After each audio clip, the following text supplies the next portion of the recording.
Oh, there we go. It's just hidden. It was There you go. hiding under the dots. There you go. Great.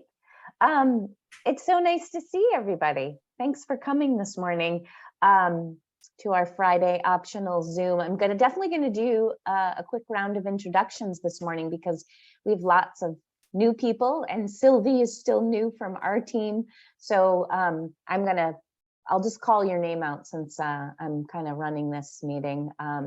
Ann Ball, Main Downtown Center. Sylvie.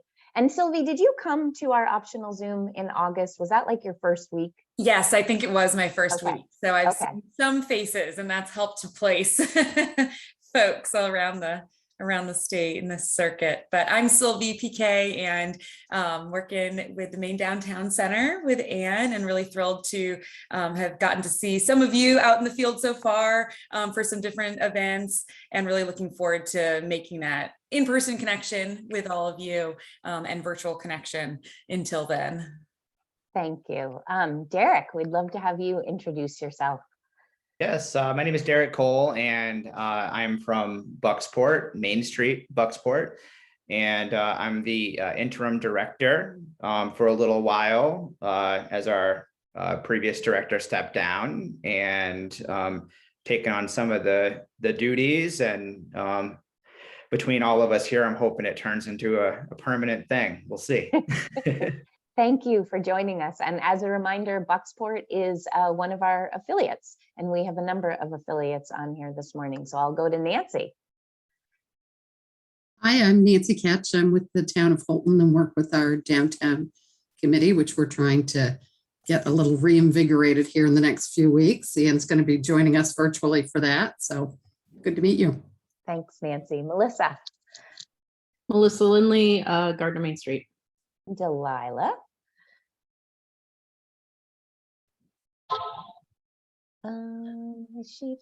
She's connecting with her phone. So I'll jump to Amanda.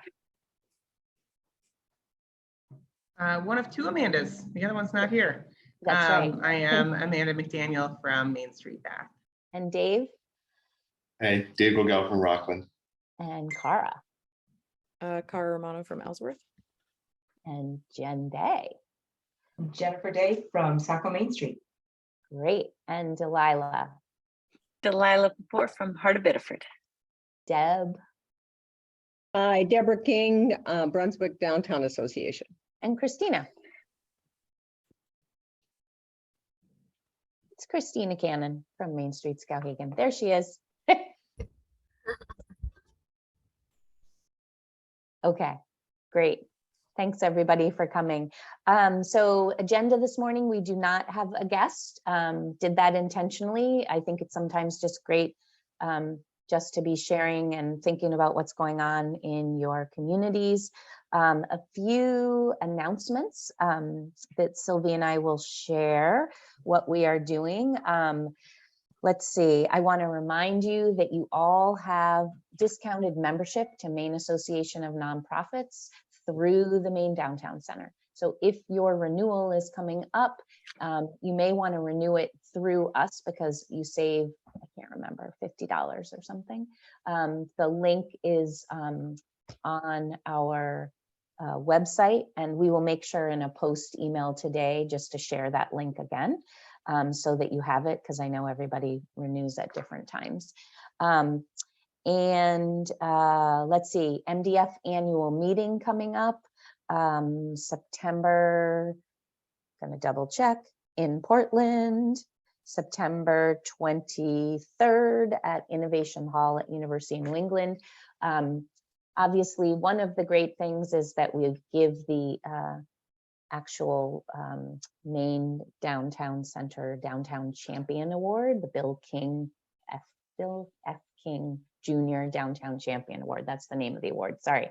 And this year it's being given to a restaurant owner in Augusta who owns State Lunch. And this is really highly unusual for a restaurant owner, as you guys know, to actually be able to step up with the downtown program and really commit to work. I mean, it's, you know, you guys know how hard it is to run a restaurant. So this particular nominee really stood out to the selection committee. So we're really excited to be giving it to Sean.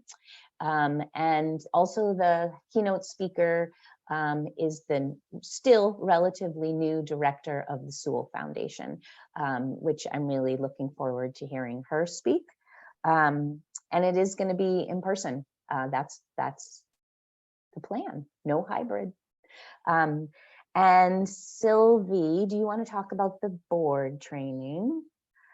Yes, on October 18th, 5 to 6:30, we'll be doing a board training on Zoom about the 4 points approach. So a really great opportunity for your board members or for you all, if you want a refresher, to join us to just talk about that really holistic approach of the downtown revitalization with that comes from Main Street America. And I'll put the link in the chat here. Make sure you do want to register to be able to participate, and it's free for all of our downtown community members. So if you've got an enthusiastic volunteer or board member, anyone on staff, all are welcome to join this. And then there is a fee for our community if they're not a member. If you know of someone who might be trying to just do some learning, feel free to share it with them as well. And 5 to 6:30, it'll be recorded. So if you can't make that specific live time, feel free to check out the recording. If you register, we'll make sure you get the recording. Great, thank you. And as a reminder that we're doing 2 trainings a year for your boards and committee members. This is one of them, which is really deep dive into the 4-point approach. And the other one, which we did in, I think it was February, was through Maine Association of Nonprofits. And it was really about governance and really about, what it means to be a board member and what are your tools to do your work. And we will be doing that again in probably February again, but 2 trainings a year. That way, your cycle, depending upon your own fiscal year, whether you start on a calendar year or whether you start July 1, will allow you to say, oh, we have new board members, so they can get on the cycle for participating. And Jen, we do have your mailing list from Amelia, because I think you guys in Saco have a lot of new board members. So I think she gave them a save the date, but now our formal link and everything is available. So any questions on that? Any content that you think you would like us to add to that agenda? Anything in particular you're like, our board needs this?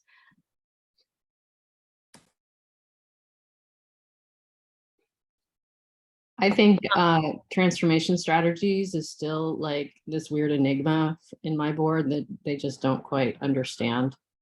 Okay. And I also have several new board members, so it would be good. Great.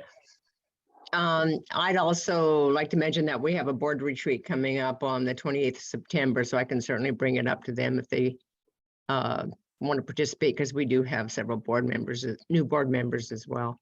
Great. Yeah. Who else wanted to say something? Christina.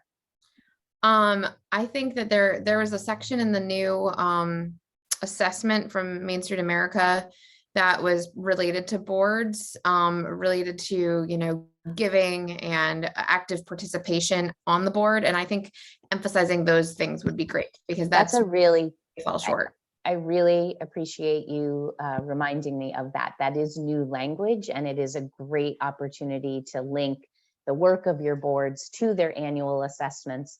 And those of you that are affiliates, the annual assessment is a Main Street thing that does not apply to Derek, Nancy, and Cara at this point being affiliates. But great idea, Christina. Other thoughts on that training? It's still relevant for the affiliates and their volunteers and or staff to attend. I mean, Cara, you've done it. Nancy, you've done it. So you two might not need it, but it's certainly very relevant for any volunteers or committee members, as Sylvie said. Great. Okay. Let's see. Funding, I forgot to tell you the agenda is a few announcements and then an open discussion, and Sylvie and I have some ideas for that, but we're going to open it up to you. So I forgot to tell you that. funding opportunity, brand new one announced this week through Maine Preservation. It missed the deadline for our own blast that went out Tuesday, I think, which was with funding opportunities, specifically libraries open for EV charging stations, which I think is a great opportunity in your downtowns if you don't already have charging stations downtown, or you're looking for a location. They are specifically looking for libraries. They were going to use downtown language, Efficiency Maine, but at the last minute they pulled that. But they are focusing on libraries, and anyway, there are other sites that you can put EV charging stations, but they love to see libraries. So new funding opportunity through Maine Preservation. They are again doing a sub-grant program with the 1772 Foundation. So this is bricks and mortar preservation, very rare in our state, as you know. It's only up to $10,000, so it's not huge, but you may have projects that are piecing together funding. I believe it's not privately owned. It is nonprofits, municipal owned, and I'm not sure about faith communities. You'll have to double check the guidelines. They have letters of intent due October 22nd, I think. So it's a letter of intent followed, maybe it's November 1st, followed by being invited to apply. So the letter of intent isn't a big deal. So think about those sites in your downtowns, libraries, theaters, other nonprofits, because it's great to share that wealth. And then yesterday, I did hear from National. They won't tell us who, but I know some of you had businesses apply for the American Express Small Business Program. Anybody have some businesses apply? Okay. All they said to me yesterday as a sidebar is there were a couple of recipients in Maine, but we can't tell you who. So I don't know. And I don't know when it's going to be announced. I asked that. We had a sidebar conversation and I was like, when? So I guess you'll be hearing soon for those of you that did have businesses apply. We just heard that yesterday. Sylvie, did we have any other announcements? I think that was all for announcements. Okay. And Delilah, yes, I will put the link to the 1772 grant in the post email from this meeting. Because I didn't circulate it. I just got it yesterday and I just sent it to Perry and was like, let's figure out when we can set it out in a blast, but I will include it right away today. Yeah. And the libraries one is through That was Efficiency in, Maine, or? yes, it's through Efficiency Maine, and that was in our monthly blast that came out on Tuesday. Is that right, Sylvie? I think so. We'll include a link to it, Delilah, again, just it'll all come in one place, but it was 3 funding opportunities in one blast, just very simple. Efficiency Maine and what were the other ones? I'm forgetting, Delilah. Anyway, we'll get it to you. There were 3, I just can't even remember right now. I think unfortunately the efficiency one, York County and Cumberland County were exempt from. Was that connected to rural funds? Yeah. Okay, thank you. Sorry about that. I guess that's not helpful. When they sent it to me, they were like, "Oh, libraries," and I didn't see that distinction. That's unfortunate. It did send it to be a future round. Yeah. Yeah, Sorry. future rounds that might include them. Okay, thanks, Nancy. Is So everyone future- aware of the Thrive grants or Yeah. forgivable loan program through FAME? That should Yep. be. Kudos to you, Deb. I've been hearing all about that kind Oh, of good. thing that you put on. I've like multiple people have said, hey, I found out about this stuff through Brunswick Downtown Association. And You did Delilah, call. that's great. Yeah, and Thank you. Delilah also did a FAME presentation, right, Delilah? And somebody else, maybe it was Michael, was going to look into it, but yes, great opportunity. Deb or Delilah, do you want to share with the group what that funding source is? Well, it's a 4-year forgivable loan program. It's federal money. There's money set aside for small businesses in particular. businesses have to stay in business for at least 4 years in order to get the entire amount forgiven. For small businesses, I can't remember if that's under 500 or something or under 50, but the amount of the loan can be a minimum of $10,000 up to, I believe, $200,000. They have about 70 million in that particular pot, but there's 2 pots. The other one is for, I can't remember the other one because I was only concerned about this one. So it's a great opportunity. They promised me that the application process wasn't going to be too arduous because I wasn't prepared to sit down and do 30 applications. Obviously, it needs to come from the business owner themselves, but it's all based on losses, net losses due to COVID, and it's based on previous years' financial statements. So it looks like a good thing. And Delilah put the link in the chat. Delilah, you want to add anything? Yeah, the link goes to their 2 programs, Thrive and Grow. Thrive is what Deb was talking about because that's dealing with the past up till now, where the showing the losses. And Grow is another, I can't remember, 60 million, 70 million, something like that, for business development. But we also, as nonprofits, are eligible for that Thrive money. Great. So, and neither of those have been, the applications haven't been launched yet. And I think Grow will happen even, 3 months after the Thrive one. That's great. Thank you. Christina. Patrick, my business relations manager, is actually at the Center for Entrepreneurship right now because at 9 o'clock they have Fame is going to actually zoom in and do a little presentation for our businesses. So I asked him to record it, so that should be available also. I'm gonna hope to get that up on the website. So that's great. Send us the link. I did record ours, but I forgot to do like a registration process. So we totally got Zoom bombed. Oh, mercilessly Zoom bombed during ours. No. But yeah. I was thinking don't Zoom do that. bombing was over. Yeah, because people have figured out how to not do what I did. Oh. Put a link out in the internet. Come to our meeting. No. Oh, okay. So Dave, you have a couple things. I'm just going to toss it to you since I know you have to go meet with your city manager. Yeah, thanks. I appreciate it, Ann and teams. Just 2 quick things that one's kind of time sensitive for me, and the other is causing a lot of tension. I just wanted to put it to the group to see if other people are dealing with either of these 2 issues, and if yes, we can take it offline, and if no, good for me to know. The first is related to just short-term rentals in general. I'm getting a lot of pressure from our city council to make a recommendation on, so we're changing our some of the ordinances in Rockland, or it looks like we're going to be doing that, to essentially ban short-term rentals in the residential area, which people are, as you can imagine, this is quite a tense conversation, but open them up we currently have a cap of 45, that would be going away in like business districts.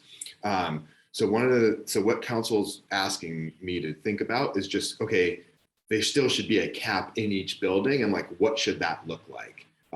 Is it capped at 1 short-term rental per downtown building? I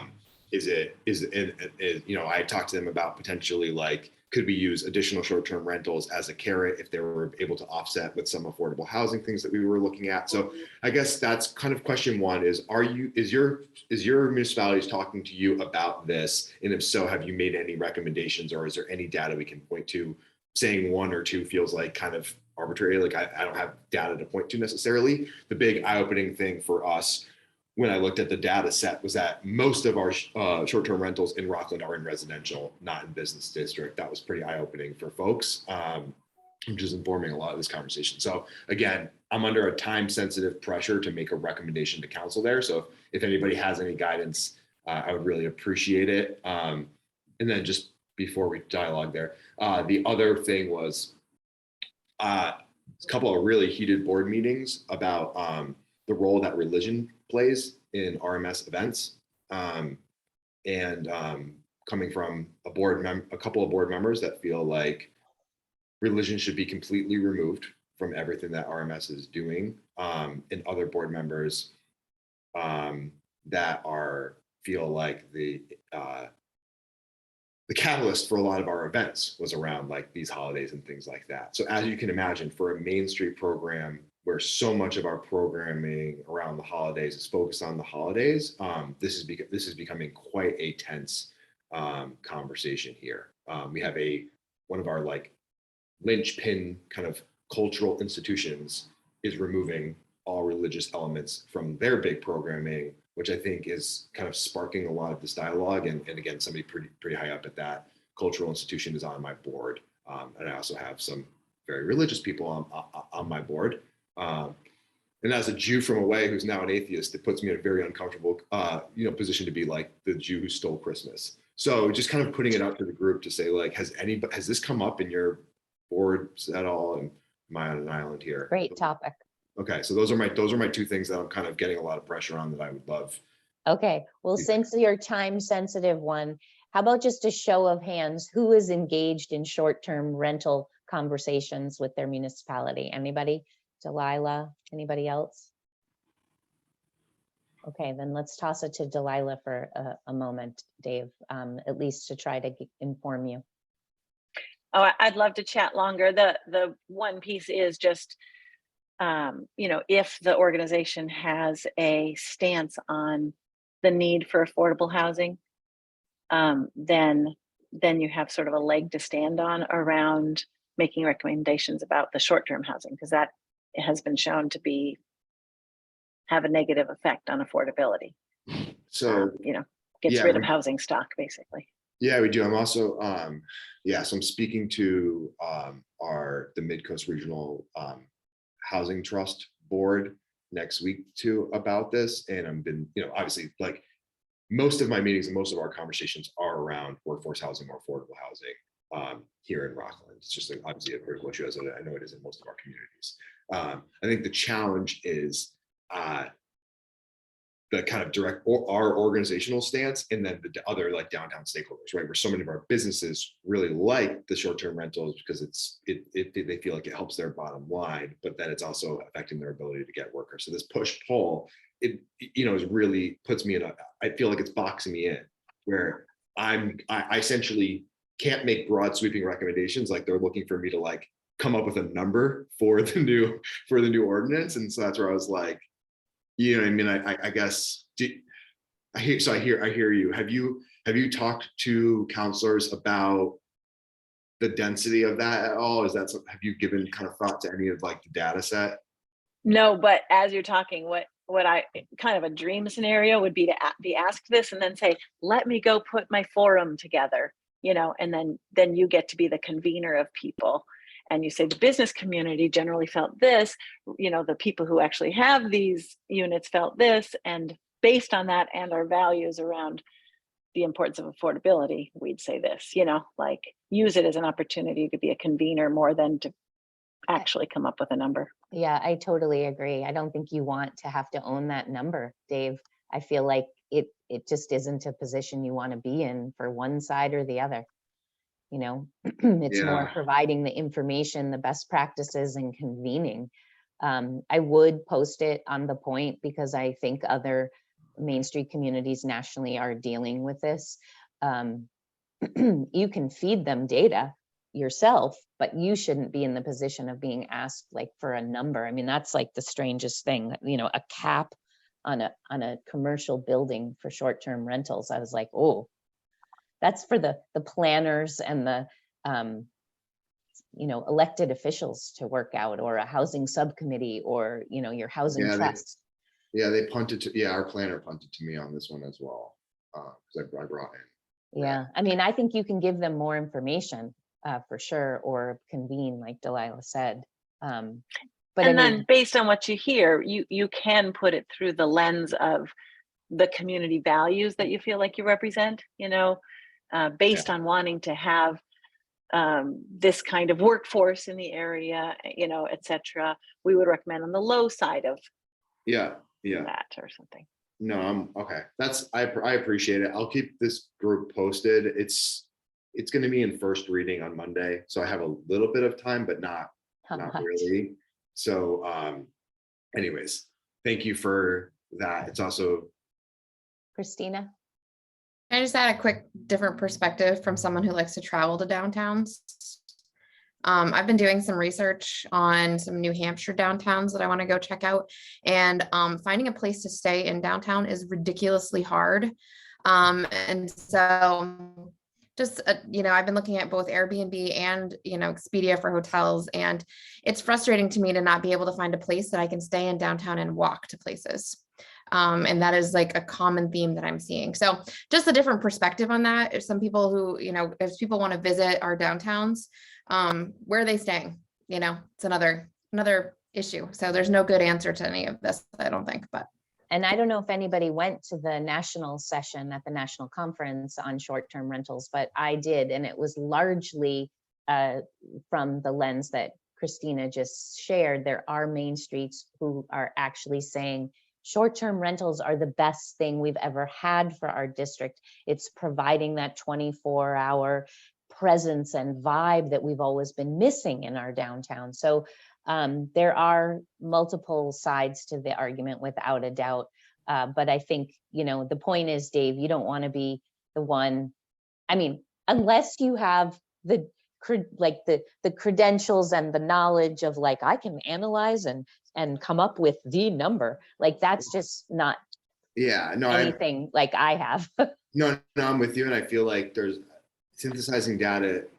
I can do that. I think the point is that this is actually probably a bigger conversation, is I feel like I'm often put in a position with our council where they're looking that is another conversation. You're right. So maybe we take that. Maybe that would be a great future training, as to how to not. I got somehow caught in this trap when I was trying to build rapport with council and kind of rebuild those relationships with RMS, and now I put myself in a sticky situation. And maybe I love it. A different thing. I want to hear what Amanda has to say, and then I do have to jump. Yep. You don't want to be the scapegoat for anything.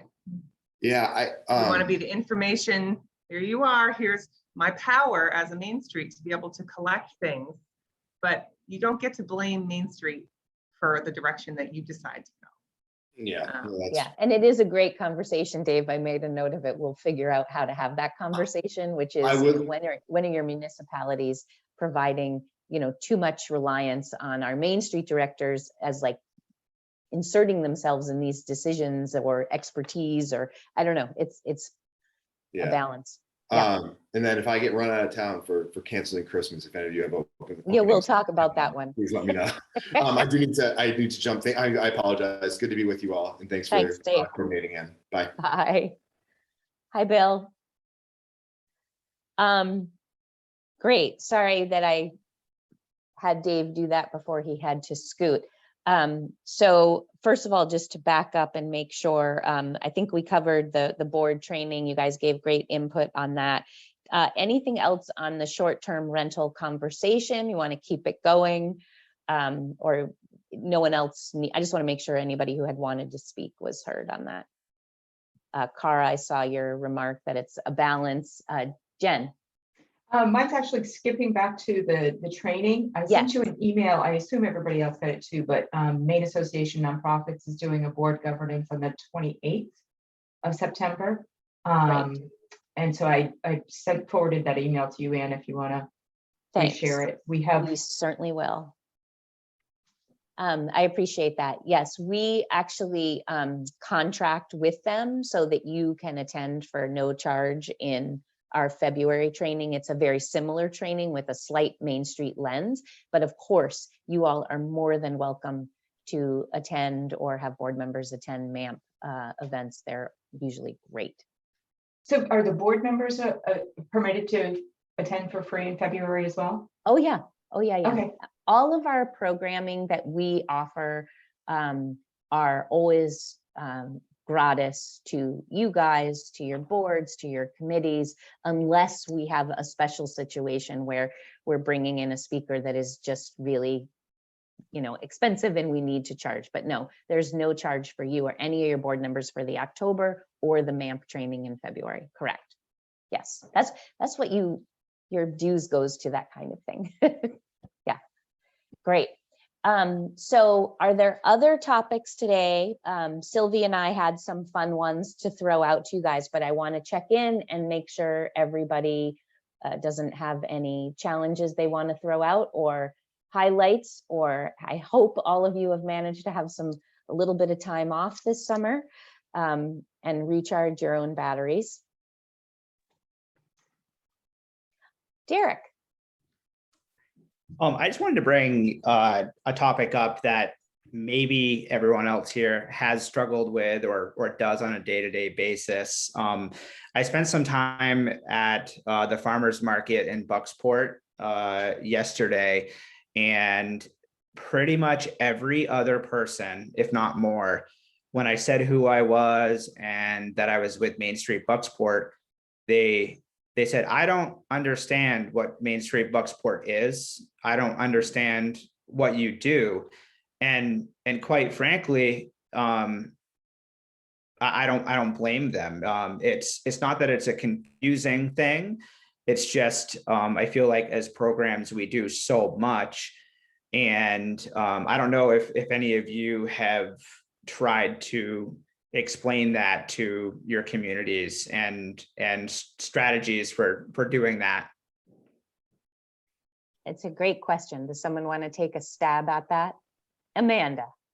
I don't know what your tagline is.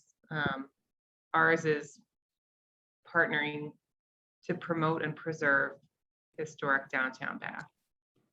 And, you know, if you can say that first or whatever your tagline is, and then extrapolate on it a little bit, you know, say, you know, how do we do that? So when we do an event, we allow everybody else to shine, you know, like for our upcoming Autumn Fest, it's not Main Street that's making it happen. We're opening up the day to allow community members to come in and do pieces of it. You know, I'm sure you're part of the marketing for Bucksport that nobody else is doing. That's a really key and vital part of what Main Streets do, is invite in tourism and help create that invitation. And then you can talk about some of the historical preservation work that has been done. It doesn't have to be active at the moment. You can talk about something from the past that you've supported. And then in your design wheelhouse, I'm not sure what you guys are doing for that, but you know, we rest our laurels on our downtown flowers and streetscape and planning and partnership with the municipality. It will take, in my mind, if you have a lot of people who don't understand it, 6 months to a year of consistent branding messaging on your social media, email, and in conversations with people. I would always look for an opportunity to say, here's this that we did, and this is why, you know. Yeah, I think it's really important that your board members are educated as well in terms of what your mission statement is. And we're going to be, you know, having another look at ours to simplify it even more than what it is already. But yeah, exactly what Amanda said. You know, extrapolate on your mission statement, how you do it, and historic preservation is a big thing. I know that, you know, people are pulling us in different directions. Well, you need to come out and you need to concentrate on Cook's Corner and Brunswick. No, we don't. No, we don't. And I think I fall back always on the historic preservation part of being a Main Street and, you know, heart and soul of the community. If you don't have a strong downtown, you got nothing. But there's nothing historic about Cook's Corner, and I'm not wasting my time putting banners up there or lighting up Cook's Corner when the efforts that I put into downtown is a reflection of the community, and that's why Cook's Corner, in part, is successful in being able to attract businesses and employees, because we have a really vibrant downtown. And I, you know, I don't make up that shit. I hear that from people out there saying this is why, and they're very vocal about it. So don't ever underestimate the importance of what you do. It may seem like frivolous in terms of, well, I put on events. No, you are so much more than that, because those events are huge economic drivers. Yeah, that's great. Bill.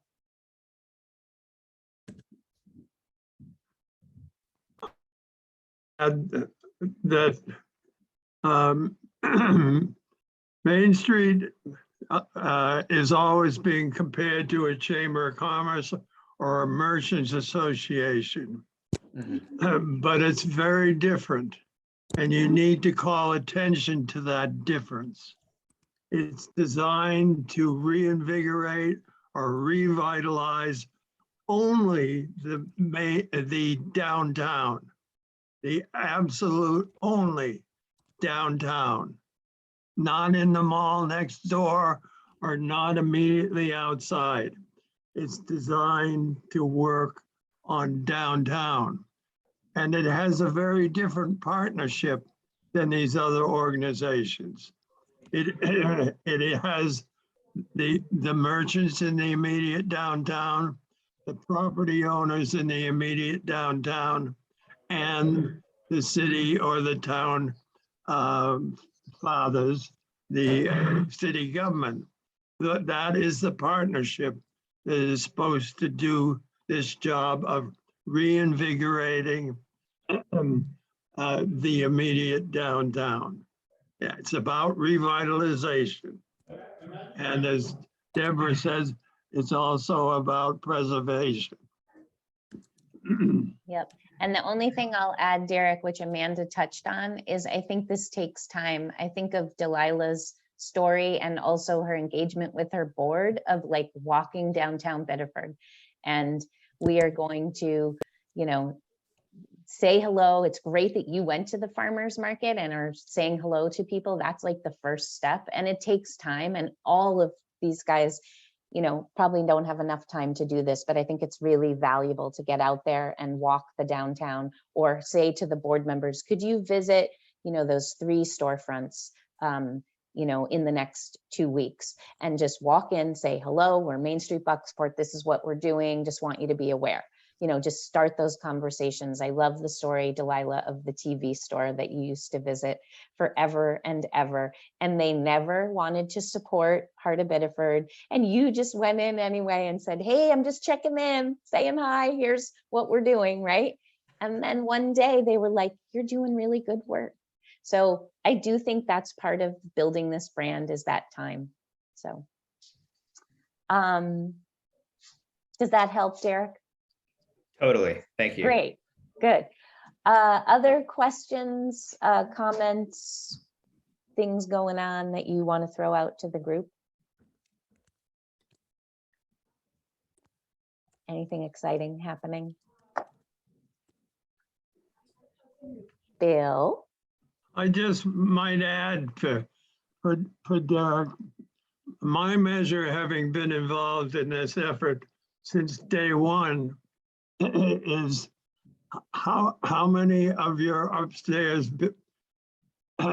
apartments are full? And is the immediate residential community coming back from being commercial to residential? Those are the true measures of success. A full downtown right to the top of the tallest building, and the immediate residential community, which is going back from being commercialized to being residential. And in Bath, we have successes in both areas, tremendous successes. So I know it can be done. Absolutely. Okay, I'm just making sure I'm hearing everybody. So we do have one question that has come up in the field for Sylvie that we thought would be interesting to throw out to you. And Sylvie, I know that you're going to talk to Deb, I think, next week at some point on this issue. But while we have everybody together, you want to throw out that question? Absolutely. And this is Spruce wanted to join me on this one, actually. Oh, I was wondering. She just jumped up. Hi, buddy. Yeah, so Deb and I are going to be talking really about the opportunity for, or the experience you all have had in managing events and programs in public spaces. And you know, what kind of relationship there is with the municipality for that kind of programming and that kind of public space. Are you ever doing fundraising in those kind of spaces? And if so, is there a division of profit? Who's keeping the profits? Are you being compensated for, you know, programming these public events? What does that relationship look like? And that's of interest to one of our affiliate communities who's not here today, but I'm doing a little fact finding on it. So I'd love to hear more. Anybody responsible for public programming on public spaces? Cara. Yeah, this summer we did, we have our new parklet area in the middle of downtown. That's not permanent. It's still temporary. That was initiated by the city, but we're hopeful that it will end up long-term becoming a public area and permanent street closure. There's talk about it from the city. But we ended up being approached by our local community radio station, WERU, and then also partnering with Artsworth, which is our sort of area arts agency type of thing. And we, the three of us, worked to do a concert in downtown Ellsworth. And this was actually part of a grant from the, I think it was from the Maine Arts Commission that WERU got. So they found the funding and then came to us and asked us to partner. And what we did was Heart of Ellsworth was sort of kind of in charge of using our relationship with the municipality to sort of get the right permitting that we needed, porta potties, things like that, that were sort of boots on the ground type of stuff. And then whoever the music was, or the music act was sort of brought together by WERU and the arts organization, because that was sort of their area. And then we all sort of worked together to kind of fundraise on Main Street to get the businesses to chip in a little bit. We did end up losing money this year, but not a ton. I think it was like $100 or $200, which to me, I actually look at as a total success because we really didn't lose anything. We didn't make anything, but it set the stage for, and it long-term sort of created now an understanding of this is a need. Everybody really enjoyed it. It was free and open to the public. We did have donation boxes that we circulated around during sort of like a pass the hat thing. But it was really successful. It was a very open-ended thing. Over the time that we were planning, we were also kind of continuing to keep conversation with each other, open about the money, and we worked on a budget together, of course, using Google Docs. But it was very sort of loosey-goosey, I would say, but all of us were of the understanding we were just trying to get our sea legs. And this concert series was a WERU sponsored concert series that was kind of throughout the state. So there's one more left. I think it's in Belfast. I think it's in September. But the thing I will say about it is that I feel like I wish that we had had more of an understanding of kind of what was to come, and that we had been able to be a little bit more clear about it. But at the same time, like there was just no way of knowing how it was going to crumble out. So I guess my piece of advice for anyone is just really looking at that first year as a year of learning and feeling like, yeah, it's hard to take it on the chin, not making any money, but to know that it's just investment in future years. And now what's happening is Heart of Ellsworth is working to solidify 2 or 3 different grants to be able to do an entire concert series that would be 3 or 4 or 5 or 6 next summer with the same 2 organizations. If I could just add to that, we do a 10-week concert series during the summer. I'm not a grant writer. I don't even pretend to be, but I can squeeze blood out of a stone. And seriously, I was able to raise over $22,000 in sponsorships for those concerts and sold 50 tickets and raised another 5,000. My total expenses for the series ran about 6,000 or 7,000. So it's a huge fundraiser for us. And we talked about, working a little bit with what the relationship is like with the municipality. They guaranteed that they would have a couple porta potties at each one of our events. We didn't have to go out and get one, because that's a lot of money for 10 concerts, getting those things all the time. And just we use public space, obviously, their power, it just everything.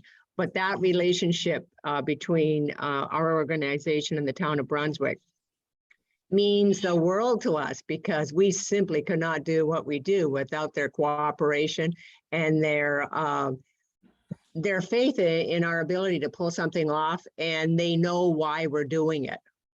But that takes time, and we've talked about that before. Those relationships are not built overnight, but you just keep doing it and trying and making sure you involve them with everything that you're doing, police department, fire department, parking people, everything. Public Works, Parks and Rec, they're all there. And, it's just showing your value over and over and over again. And, it's your value is a reflection of how much money you're going to get from them as well when you go for your ask. And if they have a real strong faith in your ability to pull off what you say you're going to do, the ask is not a difficult one to make. It's almost like a cursory kind of thing. Well, we got to go do the ask, but they love to hear from you. So don't just show up when you got your hands out. It's what Rob Biggs, he pounded that into me. So God knows I don't go to every meeting, but I try to go definitely more than just the ask time. So that's great advice, Deb. And could either of you speak to, or anyone else who's got this experience, any kind of formal contract or MOU that you have with the city or the municipality, that public space? We have an application process that we have to fill out all the time for use of the public space, and then always have the town listed as an additional insured on our liability insurance. Great. So as if any nonprofit would go through that process of kind of using that space, you all do that route. Okay. Can I ask a question really quickly? You just mentioned an application process. With my experience with Bucksport, I have to get in front of the town council for every permit application for events that I hold. And sometimes that's a little bit debilitating when you have a spur of the moment idea that you want to plan, only a month ahead, maybe even 3 weeks ahead. I don't mean to butt in, but is that the same situation for you folks in your communities? Good question. In Gardner, I think if it's an event that's gonna attract less than 100 people, it doesn't need council approval. Anything over that needs to go to council. And I'll also add that Main Street doesn't pay any event permit fees. And another, like for our large Brew Fest fundraiser, we get Public Works service at no charge, and they charge us half rate for police services. So just kind of stressing that, it's an event that helps Main Street exist. The city understands that at this point at 20 years. So it's a good point, Melissa. And Deb, I'm just gonna, sorry. We have the permit process, and it is hard to, host something really quickly. But if you are, in your city, offices often enough, sometimes you can be like, hey, build that relationship with them. I've always felt so comfortable with our municipality. I just walk in there almost anytime. They probably hate that, but it seems to work out.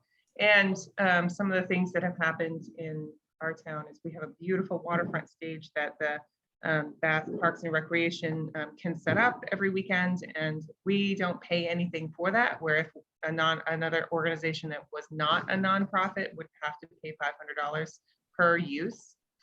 So that's been a great partnership for us. Although I will say, interestingly, this year, we partner with the Chocolate Church for our concert series all summer long at the waterfront stage. And part of the agreement is that they book those bands because they have the booking knowledge that I don't have. So they have the contacts and the expertise and contract understanding. And so they take care of that. However, we see 500 to 1,000 people each Saturday during the summertime, and they pass a bucket and they've kept the money. So next year, I'm like, this is a partnership. We advertise strongly for this concert series, and we're the ones who find sponsorship in the springtime for. We raise the money to pay the bands. So, even we don't have everything all figured out. So don't feel like you are alone. Well, and I was impressed to hear with Ellsworth, y'all did, create that kind of collaborative fundraising because that's just so hard to do. So that's great that as that pilot kind of took off, y'all were working together so well. So thanks for bringing that up, Amanda. That's an important point. And Deb, I wanted to come back because I couldn't remember if you mentioned that our application fees waived for you. Are there any other kind of perks during that application process? Yes, they're all waived for us. Oh, what was I going to say? Oh, I don't know, forgot already. Yes, they're all waived. Great. Also, oh, I know what. When Amanda was saying that Chocolate Church is, reaps all the profits from the we're often asked by people who are sort of new to the organization who want to help volunteers that are on a committee. Well, okay, we're going to raise some money. Who should we give it to? I go, us. We're a 501c3. Like, what do how do you think we make these things happen? So once again, don't underestimate your value. Don't sell yourself short, and don't ever feel that you're undeserving of the money that you do raise. Thanks, Deb. Bill? Yeah. Yeah, I think one of my pet peeves, and Deb and Amanda have touched on it, and that is talking about relationships. And you have to have relationships to really make fundraising work well. And one of the things that that was in the original recommendations for building a Main Street was that you create an advisory council made up of people who are retiring from your board or from being an officer. And we don't do it. And in not doing it, we lose all kinds of people who have the expertise and have the relationships that we really need to keep us going. So I put it out there. It is in the early documentation of the national, but because nobody created these advisory councils, they finally gave it up. But to me, so you meet with this advisory council maybe twice a year, and it's made up of people who used to be on your board, who like to get together and see each other. And they've got a lot of purse strings, and they know the people in town that can provide the funding for you and your projects. And you need to think about it, and we need to do more in that area.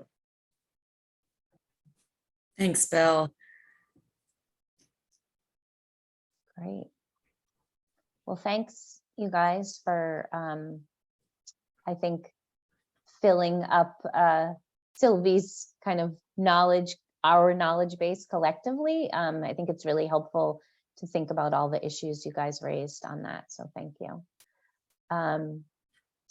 So we don't have time to dive into another deep conversation today. So I just have a couple of quick questions for individuals that I think the group will benefit from. Christina, most importantly, how was Brewfest?